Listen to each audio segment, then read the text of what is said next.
بعدو قسە بکەین لەسەر هاندەرانی یانەی زاخۆ کە ئێوە ڤیددیۆکە لە لای ئێوە بڵاو بوویتەوە.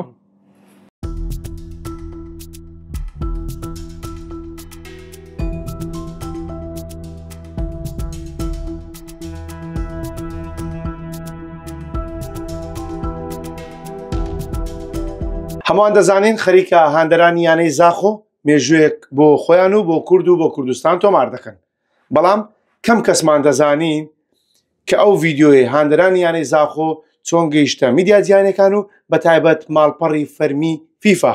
جا من ئەمڕۆ دەمەوێت پێتان بڵێم ئەم ڤیددیۆیە لە نێو کۆمپانیای بابیلۆن بە دیاریکراویش لە بابیلۆن FM-ەوە بە بڵاوکراوەیەکی خۆیان گەیشتە دەستی فیفا و فیفاش هەمان ڤیددیۆی ئەم کۆمپانیای بڵاو کردێتەوە دووبارە. جا ئێمە هاتوینەتە لای کاک یۆهاننا بەرپرسی بابیلۆن FM لە شاری هەولێر و دەمەوێت قسە لەگەڵ خۆی بکەم سەبارەت بەو بابەتە. کاک یۆهاننا سڵاوت لێبێت. چۆنی قوربان؟ زۆر سپاس. با دوو قسە بکەین لەسەر هاندەرانی یانەی زاخۆ کە ئێوە ڤیددیۆکە لە لای ئێوە بڵاو بوویتەوە.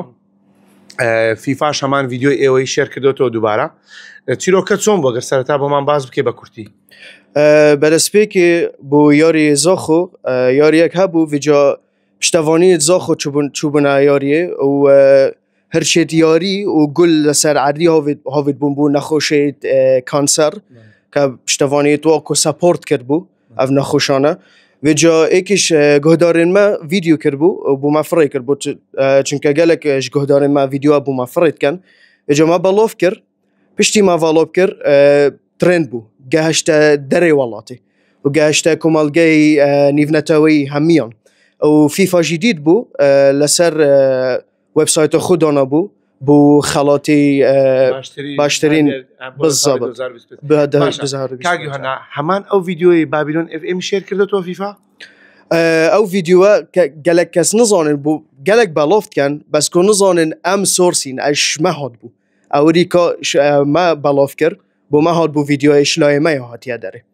زۆر باشە. ئەو کەسەی ڤیددیۆکەی بێوە ناردووە فۆتۆگرافەرە یاخود هەر هاندەرێکی یانی زاخۆیە؟ نه ئێکیش ینی هاندەرش تیمê زاخۆ û guhdarê me yê Babîlon FM Kak Fuad e بۆ me firê kir بۆ ڤیددیۆ.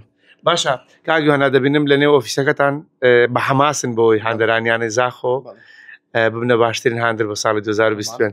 درێسێکی یانەی زاخۆتان دانا و شاشەکەتان کردەوە بە هاندەرانی یانەی زاخۆ. ئەمە چی وای لێوە کردووە کە وا بە حەماس بن بۆ هاندەرانی یانەی زاخۆ؟